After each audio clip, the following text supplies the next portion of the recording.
lunes a viernes, escuche en la FM a Fernando Quijano Velasco, Cristina Plazas, William Calderón, Azuri Chamá y la dirección de Luis Carlos Vélez. De lunes a viernes en la FM. Esta es la primicia del día en la FM. Habló en primicia mundial para la FM Elliot Abrams, el enviado especial del gobierno estadounidense para Venezuela. La persona con la que vamos a hablar en este momento es el enviado especial para Venezuela por parte de los Estados Unidos. La persona que maneja la estrategia de Venezuela, la persona que escucha fielmente el presidente de los Estados Unidos, Donald Trump, y la persona que obviamente marca parte de todo este destino, de toda esta conversación, de todo este diálogo que está ocurriendo en el tema Venezuela. Y es la primera vez que habla para los medios colombianos, es de las pocas veces que habla ante los medios internacionales. Saludamos al señor Elliot Abrams. Mr. Abrams, U.S. Special Envoy for Venezuela, thank you very much for being with us. It's my pleasure. Thank you, sir. La primera pregunta que le vamos a hacer es ¿qué piensa sobre los hechos que han ocurrido en las últimas horas en Venezuela sobre Juan Guaidó, la prohibición de que ejerza cargos políticos en los próximos 15 años en su país? Mr. Abrams, do you speak a little bit of Spanish or sí, 15 años. Es una broma que Nicolás Maduro está pensando de los últimos 15 años. No importa. Es ridículo. ¿Usted piensa que realmente esto no es un golpe certero contra Juan Guaidó? ¿Que realmente Nicolás Maduro no tiene cómo detener a Juan Guaidó? No creo que es un golpe de ninguna manera. Este régimen ilegítimo está mandando quién puede participar en la vida de una Venezuela democrática mañana. Ellos no tienen el poder, la posibilidad de ordenar la vida democrática de Venezuela después. Sí, usted nos decía que Nicolás Maduro no tiene cómo detener a Juan Guaidó. O detener, sí, él tiene, porque él no tiene ninguna legitimidad, pero evidentemente, como hemos visto en el caso de Roberto Marrero, tienen el poder de detener políticos, detener gente en Venezuela hoy día, pero decir que van a seguir adelante 15 años no es serio. Tienen el poder y hay mucha gente en Venezuela que temen las intenciones del régimen hacia Juan Guaidó y otros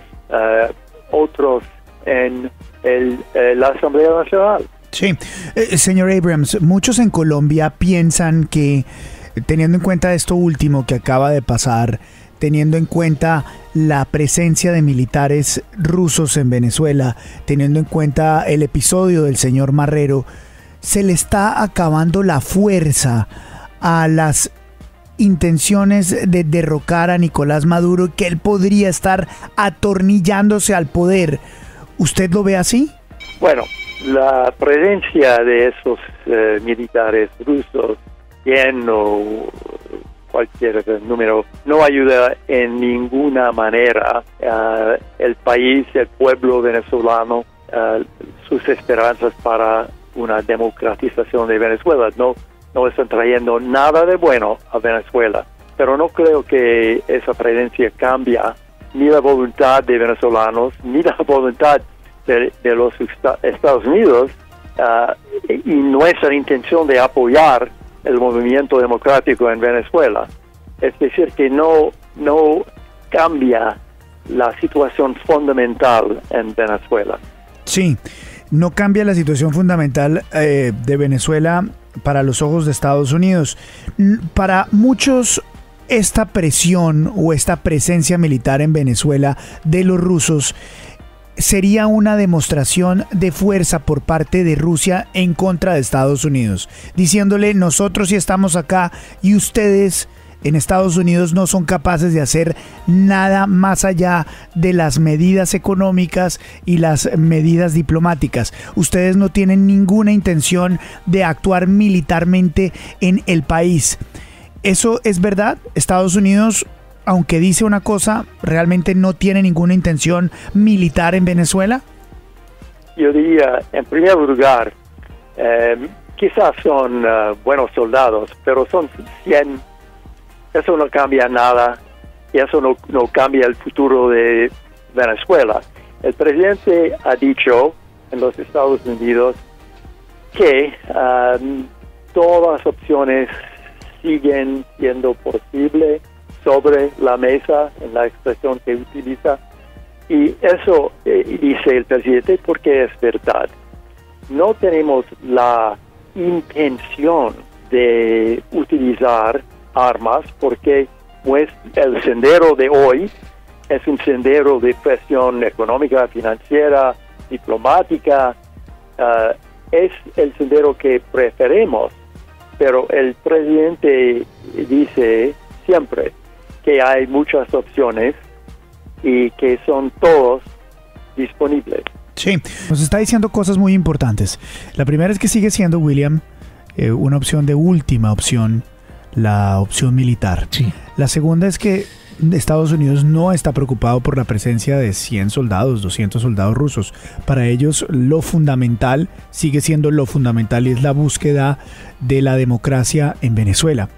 Lo tercero, según lo que he podido entender, es que ellos no consideran que los hechos de las últimas horas sean importantes para Juan Guaidó, que es una muestra de desesperación por parte de Nicolás Maduro, lo que significa debilidad. Sobre el tema de las opciones militares, note usted que en esa respuesta, Luis Carlos, no fue contundente en decir que no va a haber. Eso está en el radar todavía, está en las posibilidades entre las opciones que seguramente las tiene ahí Estados Unidos, que puede ser la última opción, pero que no se ha descartado, pese a que ha habido oposición claramente del Grupo de Lima, los presidentes del Grupo de Lima, entre los que está Colombia, a ese tipo de acciones.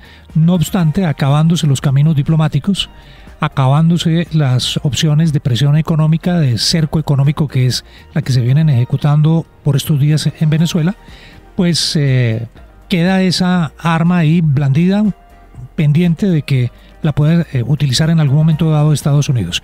Pero como usted bien lo dice, todo lo que dice este señor es de una enorme trascendencia, Luis Carlos, por lo que implica, por lo que el personaje es, por la historia que tiene, los antecedentes que tiene, y porque está tal vez en una de las misiones más polémicas de los últimos años a nivel internacional en los Estados Unidos. Sí, este tema de si está calentándose o enfriándose el caso Guaidó es importante. También lo alcanzó a asumir Abrams en nuestra respuesta. Él considera que esto sigue en la línea en que se ha venido estableciendo. Pero aquí esta conversación que recién estamos empezando a desarrollar tiene muchos puntos sobre la verdadera intencionalidad de Estados Unidos militarmente, sobre otras opciones, sobre más medidas, sobre la conveniencia política, etcétera, etcétera.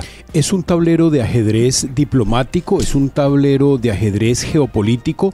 Una vez se realizó a comienzo del año el cerco diplomático liderado por el presidente Iván Duque, posteriormente se avanzó en las sanciones económicas, pero vemos, Luis William, con un poco de desconsuelo, que el régimen sigue ahí, aferrado al poder y además ahora mostrando los dientes de dos grandes aviones repletos de militares que se están un poquito más allá de la frontera de Colombia como para hacerle fieros a toda esta estrategia que se ha montado y aferrarse al poder. Muy importante, la Unión Europea en esta semana reconoció al presidente interino, al presidente encargado Guaidó, pero todavía no, digamos, no se ha dado un golpe contundente.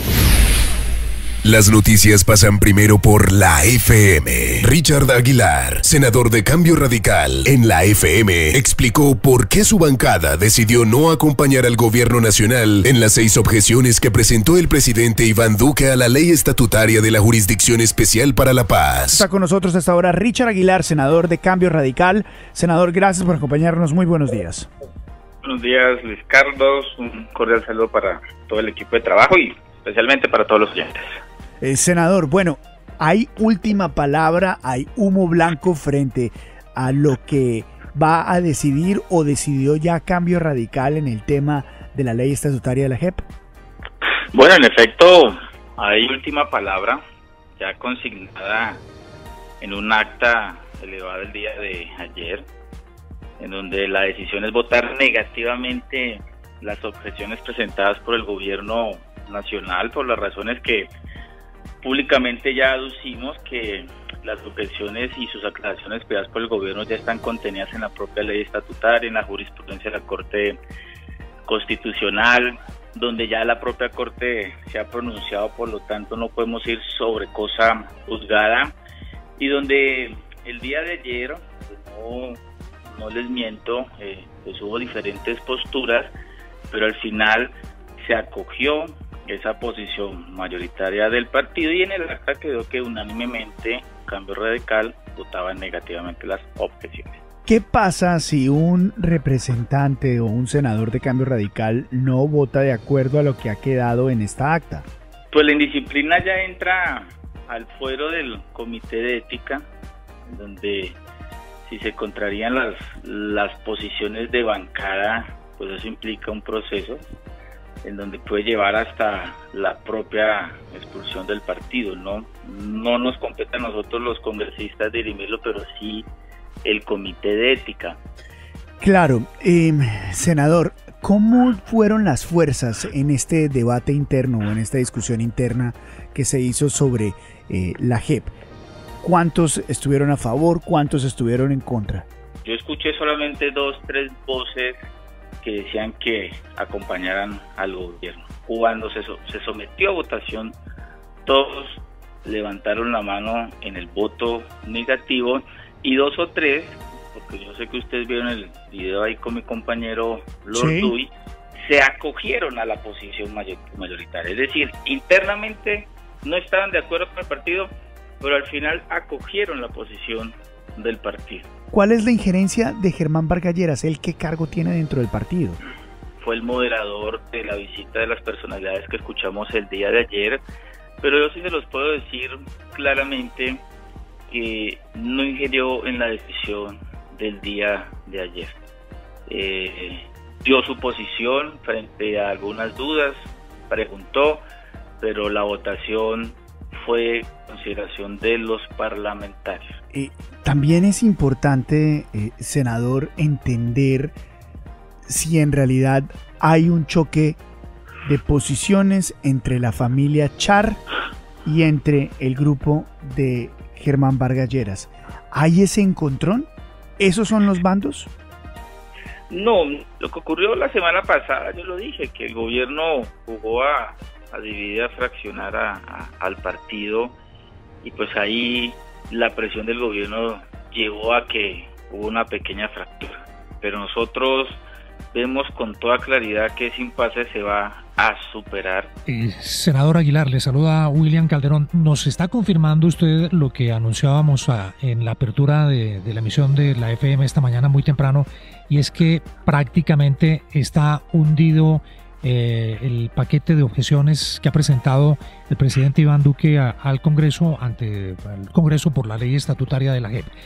¿Cuáles son las razones de fondo? ¿Por qué se alineó Cambio Radical con rechazar esas objeciones? Bueno, hay 3 bloques como de razones. El primero, que las objeciones no pueden ir sobre la cosa juzgada. Ustedes se han dado cuenta que últimamente la Corte ha hecho unos pronunciamientos y ha aclarado lo mismo que ha solicitado, o esa aclaración que ha solicitado el gobierno. El segundo argumento es que si nosotros vamos a la ley de procedimiento de la JEP, la propia ley estatutaria, la jurisprudencia de la Corte Constitucional, ahí están las respuestas de las aclaraciones. que está solicitando el gobierno. Y tercero, que ayer lo decía el senador Barón, es que si se aceptan, de aceptarse las objeciones, deben modificarse los textos, y esos textos tienen que ir nuevamente a la Corte Constitucional. Sería un contrasentido que se vaya a pronunciar la Corte diferente a como ya lo hizo. Todo ese examen jurídico lo revisamos el día de ayer y por ello fue que decidimos votar negativamente. Así las cosas, si la postura de Cambio Radical es la de no acompañar al gobierno en este momento, ¿Cambio Radical es oposición al gobierno? ¿Germán Vargas Lleras se opone a los puntos del gobierno? Pero porque el día de hoy estemos anunciando nuestro voto negativo de las objeciones no significa que estemos asumiendo una postura de oposición. Mantendremos nuestro estatus de independencia, estaremos acompañando al gobierno en todo aquello que le convenga al país, y nuestra postura negativa puede presentarse en otras iniciativas de aquí en adelante. ¿Por qué Cambio Radical no se acogió al estatuto de oposición simplemente y se declaró opositor? Porque con esta decisión que están tomando ya no son independientes, ya no son neutrales, ya tomaron partido, ya tomaron posición. Por eso está también la posición de independencia. Cambio Radical tomó una postura, pero el hundimiento no depende de nosotros, depende también de otras fuerzas políticas que enhorabuena están acompañando también esta postura. Senador, muchísimas gracias por darnos algunos minutos aquí en la FM. Interesante conversación, muy amable. A ustedes un feliz día. Las noticias y las voces en www.lafm.com.co. César Lorduy, representante a la Cámara de Cambio Radical, expresó en la FM sus discrepancias con la bancada de no apoyar las objeciones a la Jurisdicción Especial para la Paz. Saludamos a César Lorduy, representante a la Cámara de Cambio Radical. Representante Lorduy, gracias por estar con nosotros. Muy buenos días. Muy buenos días, Luis Carlos. Muy amable por la llamada. Representante Lorduy, es última palabra, tenemos que interpretar última palabra lo que ha trascendido en las últimas horas sobre la postura de Cambio Radical de no estar de acuerdo con las objeciones, no respaldar las objeciones del presidente Iván Duque frente a la ley estatutaria de la JEP. Sí, Luis Carlos, esa es la última palabra hasta ahora. Es la última palabra de una decisión tomada por mayoría. Para los que de alguna manera u otra no compartimos la decisión, debemos acogerla. Por disciplina del partido y por ley de bancada tenemos que tomar esa decisión así dentro del Congreso de la República. Pero yo quiero hacer unas consideraciones, Luis Carlos, que me vienen preocupando últimamente. Señor.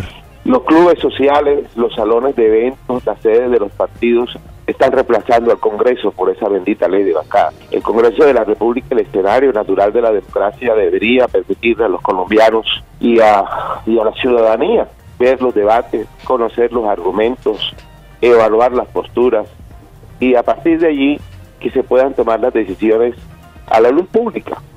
Pero resulta que en la práctica, por la ley de bancada, lo que está sucediendo es que los partidos se reúnen por fuera del Congreso y el Congreso se constituye simplemente en el depositario o en una urna de los votos que se deciden por fuera del Congreso. Y después de la aclaración que usted hace sobre acompañar o no la ley de bancadas, usted, la primera frase que me dice es la última palabra hasta ahora. Sí. La última palabra hasta ahora. ¿Eso significa que puede haber un reversazo en el futuro o no? No, yo creo que pueden seguir existiendo opciones. Una de las opciones puede ser que el presidente de la República retire las consideraciones que ha hecho sobre inconveniencia de la ley estatutaria y no haya necesidad de tomar esta posición, por ponerte un ejemplo, y simple y llanamente nos sentemos a discutir los actos legislativos que ha presentado el presidente o que pueda presentar en el futuro. ¿Cambio Radical es oposición? Cambio Radical se declaró partido independiente, así se ha venido comportando, así hemos venido actuando, pero reitero, yo creo que todo debe debatirse de cara al país. Sigo considerando que las opiniones que hizo el presidente de la República, justificadas hasta ahora, deben discutirse de cara al país, pero el Congreso no puede convertirse en una urna, como ya te lo dije anteriormente. Da toda la impresión que a usted, el ex vicepresidente Germán Vargas Lleras y sus representantes dentro de Cambio Radical lo castigaron por no estar de acuerdo con lo de la JEP y por eso le quitaron la presidencia, la supuesta presidencia que usted iba a asumir en la Cámara. ¿Se siente traicionado usted por Germán Vargas Lleras? No, Luis Carlos, no, yo por el contrario me siento bienvenido al partido, me han tratado con todo el aprecio, con todo el cariño, con toda la ponderación. Hago un trabajo en el Congreso disciplinado, diario, desde las 7 de la mañana hasta las 12 de la noche. A eso estoy dedicado y recibo el apoyo del partido. ¿Cómo se cocinó la decisión? ¿Cómo fue el detalle de lo que pasó allí para que finalmente Cambio Radical tomara la decisión de inclinar la balanza hacia ir en contra de las objeciones que había pedido el presidente Duque a la ley estatutaria de la JEP? No, se hizo un trabajo pedagógico. Inicialmente se escuchó al señor fiscal, posteriormente se escuchó a la doctora Patricia Linares, que no tomó sentido de una manera ni de otra, explicó lo que ellos esperaban que se pudiera resolver para el tema de la JEP. Ellos siguen funcionando normalmente con estos artículos y sin esos artículos. Posteriormente escuchamos a la presidenta de la Corte Constitucional, la doctora Gloria, que más allá de lo que dice el auto, no expresó nada diferente, entre otras cosas no lo puede hacer. Y después escuchamos al representante del Defensor del Pueblo. A partir de allí habló el doctor Barón, expresó su opinión respecto de que no debíamos estar de acuerdo con las objeciones. Se sometió a una votación, se verificó el quórum, ganaron los que estaban a favor de rechazar las objeciones, sí, pero los demás no tuvimos oportunidad de opinar. Pero doctor Lorduy, es que al unir la primera frase donde usted dice que esto se está cocinando en clubes, ¿eso fue lo que pasó? Es decir, no se dio el debate. Es que eso es lo que está pasando. Así tomó la decisión el Partido Liberal, así tomó la decisión el Partido de la U, por fuera de las instalaciones del Congreso. Claro, pero su voz se tuvo en cuenta en esas discusiones, independientemente de si haya sido o no en el Congreso. No, yo no tuve oportunidad de opinar, esa es la verdad. Yo alcé la mano, no tuve oportunidad de opinar en toda la reunión, solamente hice una pregunta y la pregunta se la hice al señor fiscal, y era si los congresistas que participaban en esa discusión y en esa votación cometían o no prevaricato, y el señor fiscal me contestó. A partir de ahí no tuve ningún elemento adicional para preguntar. ¿No será que están trayendo a valor presente la pelea de cuál va a ser el candidato a la presidencia de la República? Es decir, ¿va a ser el señor Char, alcalde de Barranquilla, el alcalde que tiene mayor recordación, mayor aceptación en todo el país? ¿O será Germán Vargas Lleras, ex vicepresidente de la República, hombre reconocido a nivel nacional, pero muy golpeado en las elecciones presidenciales? ¿No será que están en este rollo antes que cualquier cosa? No, yo no creo. Alex, el mejor alcalde del país, al que tenemos honradamente presidiendo la administración en Barranquilla, está haciendo un excelente trabajo. Hasta este momento no ha expresado, no puede expresarlo, tiene una prohibición legal para poderlo expresar. Termine su administración, que con todo éxito viene avanzando, deje las bases para continuar con esta senda de progreso que tiene Barranquilla, y esperemos que los acontecimientos se presenten. Y si llega a presentarse, pues sería un hecho muy importante para la región Caribe y para el país. Pues ahí está, otra de las voces en toda esta discusión política que se ha desatado en las últimas horas, y es la decisión en bloque, la posición en bloque que va a tomar Cambio Radical frente a la ley estatutaria de la JEP y a las objeciones que ha hecho el presidente Iván Duque. Doctor Lorduy, muchas gracias, una feliz mañana. Lo mismo para ti. En Colombia, Luis Carlos Vélez. Polémica en el departamento de Boyacá por supuesta participación política del gobernador Carlos Amaya. Ana María Cuesta, de las investigaciones en la FM, de nuestra unidad de investigaciones de la FM, ¿qué tema tenemos para hoy? Bueno, queremos saludar al gobernador de Boyacá, Carlos Amaya, porque está metido en un problemón. Lo están señalando de presunta participación indebida en política por cuenta de un evento que él presidió el pasado 23 de marzo en el municipio de Borbur. Estaba en una entrega de útiles escolares, pero hay quienes dicen que estaba favoreciendo en su parte, en un discurso, favoreció al actual candidato a la gobernación, Jonathan Sánchez. Pero mejor escuchemos la intervención del gobernador de Boyacá, Carlos Amaya.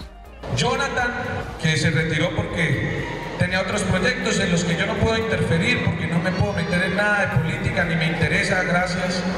Pero sí tengo que agradecerle al exdiputado Jonathan, porque hizo una gran tarea, y a alguien que también ayudó mucho en el gobierno, que fue mi secretario de Minas y Energía.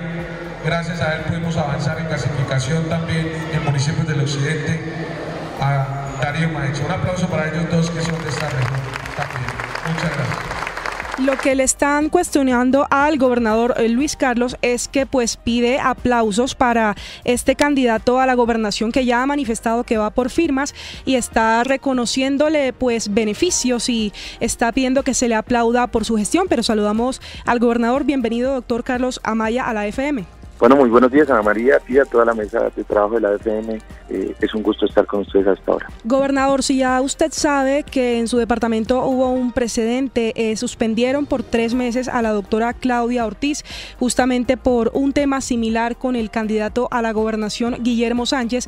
¿Usted por qué pide que aplaudan a este candidato a la gobernación? Bueno, yo dijera que no es un problema, realmente. Yo creo y estoy absolutamente seguro que no estoy influyendo en favor de nadie por reconocerle a alguien que en su ejercicio de diputado trabajo, además por sentido común, Ana María, para todos los oyentes.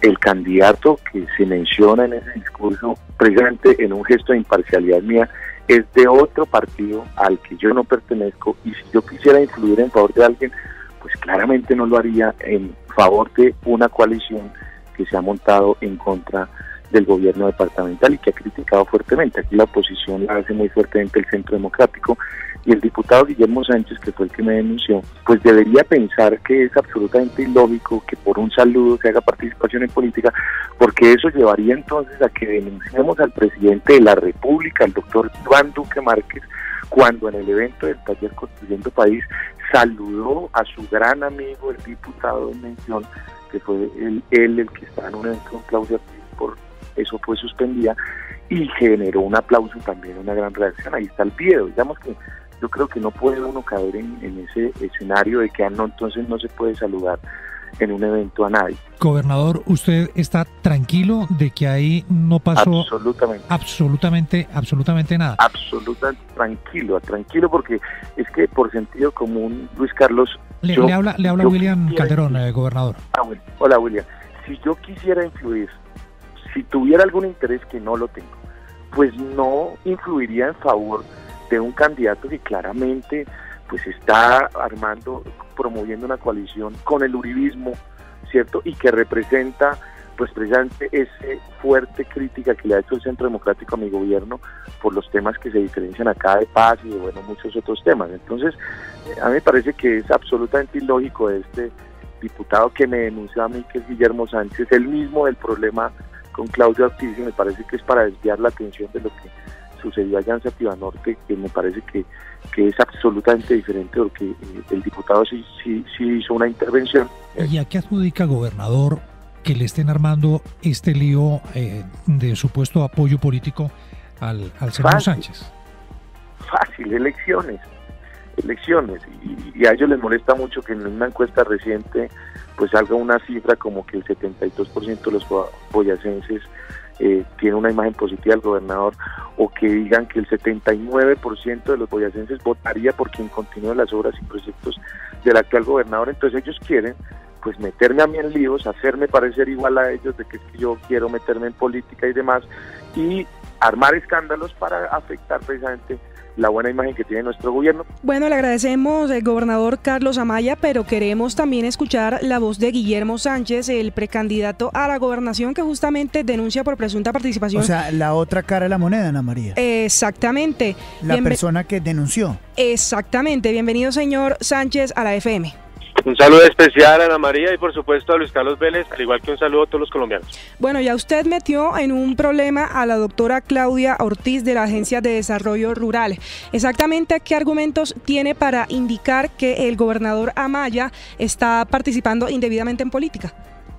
Primero que todo, respecto a lo de la doctora Claudia, es una infamia debido a que a nosotros nos invitan la alcaldía municipal de Satibanorte a un acto oficial. Yo intervengo en mi ejercicio como diputado a la asamblea del departamento, aduciendo que somos servidores públicos que debemos ejercer el control de cara a los anuncios institucionales, así como se ha tenido oposición en varios aspectos con el gobierno departamental. Nosotros no somos esquivos en también resaltar los buenos resultados del gobierno nacional. Por eso hay que precisar que en ningún momento nosotros metemos en problemas a nadie, porque más que nosotros conocemos con profunda claridad y tecnicismo qué es lo que se debe hacer y qué es lo que no se debe hacer. Y algo que sí tenemos claro, qué es lo que no se debe hacer, es utilizar recursos públicos para participar en política, como lo ha venido haciendo el señor gobernador de Boyacá. Puntualmente, diputado Sánchez, ¿este saludo que hace el gobernador es participación en política para usted? El departamento Boyacá sabe en muchos lugares lo que el gobernador hace a puertas de elecciones y a puertas de escenarios donde necesita tener los adeptos o las mayorías en el departamento Boyacá. Sí, señor. Pero si algo que sí debo prevalecer es defender al pueblo boyacense sin distingo de color político alguno. Yo quiero también precisar, yo hoy soy diputado de la Asamblea del departamento Boyacá. Sí. Nosotros nos hemos caracterizado por ejercer la oposición en el departamento. Diputado, pues le agradecemos por sus apreciaciones en la FM, pero tenemos que resaltar que para usted no es participación en política su reunión con Claudia Ortiz, pero sí es participación en política la mención del gobernador Amaya hacia el candidato rival suyo. No, yo no tengo rivales, gracias a Dios. Y hay otra cosa que tengo que precisar. Son temas totalmente diferentes. Son contextos totalmente diferentes. Uno ya es candidato. Yo no estoy ni siquiera inscrito ni en comités promotores. Yo actúo como diputado a la Asamblea del departamento. Son escenarios totalmente diferentes. Y si es importante resaltar, pues sería claro que las entidades de control esclarecieran los dos hechos, de cara a darle una tranquilidad al pueblo boyacense, pero también de cara Queda claro los dos puntos, diputado. Gracias por atendernos. La FM es más información, más investigación, más perspectiva, más profundidad. La FM siempre. María Elvira Domínguez, presidenta de la Sociedad Interamericana de Prensa, se refirió en la FM a la reunión de la Sociedad Interamericana de Prensa en Cartagena. Señora María Elvira Domínguez, ella es presidenta de la Sociedad Interamericana de Prensa, directora del país, Cali. Ahí sí, Cali. Fue un lapsus. La directora del país. Señora Domínguez, gracias por acompañarnos. Muy buenos días. Muy buenos días, Luis Carlos. ¿Cómo está usted? Muy buenos días a toda la audiencia de la FM. Gracias por darnos algunos minutos aquí en la FM. ¿Cuál es el acto central, lo más importante que vamos a tener en esta asamblea de la CIP? Bueno, como siempre, las asambleas de la CIP, las reuniones de la CIP tienen un acto central, que es la presentación de los informes que se presentan mañana sábado. Cada uno de los países que presenta su informe sobre la situación de libertad de prensa en cada uno de sus países. Estos informes se leen, estos informes se analizan, se aprueban y se mira exactamente cuáles son las dificultades y qué está pasando para que la CIP así pueda visibilizar y pueda pronunciarse sobre eso.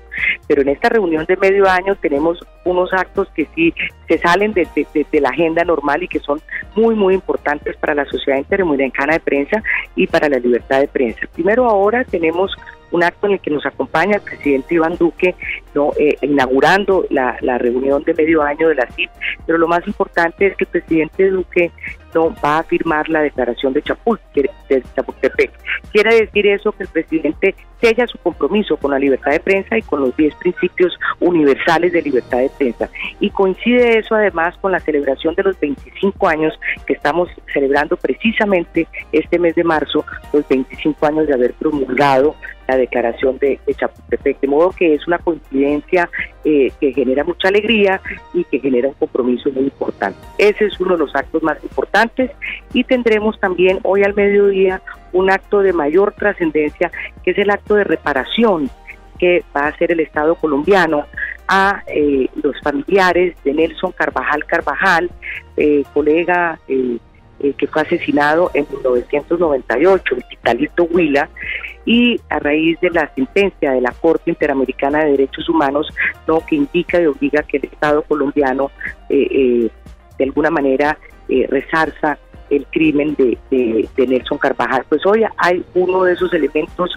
de reparación, que es precisamente un acto público. Va a haber aquí 18 familiares de Nelson Carvajal que van a recibir ese acto de reparación. De modo, y es la primera vez que esto sucede, de modo que esto va a ser ejemplarizante, ¿no? Y creo que es muy importante para la lucha contra la impunidad y para que realmente se haga justicia, ¿no?, con la violencia y el asesinato de los periodistas en el hemisferio. María Elvira, digamos, esta reunión de la CIP en Cartagena deja como una cosa bastante interesante, y es que se le ha abierto espacio de un tiempo para acá a otros medios de comunicación en la Sociedad Interamericana de Prensa. La llegada de grandes estaciones de radio, la llegada de grandes estaciones de televisión es una suerte de perestroika que de una u otra forma señala la ruta que deben seguir los medios. ¿Cómo analiza esa circunstancia? Así es, Fernando. Buenos días a ti también.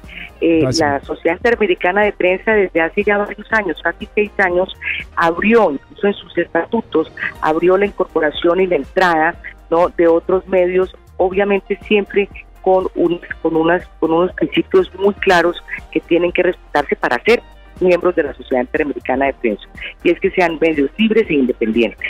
Entonces ya hoy en día en la Sociedad Interamericana de Prensa tenemos cadenas de radio, tenemos cadenas de televisión, tenemos portales informativos nativos de Internet que hacen parte de la Sociedad Interamericana de Prensa. Ya no solo son periódicos, como nació la Sociedad Interamericana de Prensa hace 75 años, sino que está aquí incluida toda la prensa independiente, la prensa libre, ¿no?, en cualquiera de las plataformas que se distribuya la información. Pues María Elvira, un placer tenerla acá en la FM y nos vemos en minutos allá en la CIP. Es usted muy gentil, muchas gracias. Muchas gracias, Luis Carlos, un saludo muy grande y muchas gracias, Fernando. Nuestro cariño y respeto. De lunes a viernes, escuche en la FM a Fernando Quijano Velasco, Cristina Plazas, William Calderón, Azuri Chamá y la dirección de Luis Carlos Vélez. De lunes a viernes en la FM.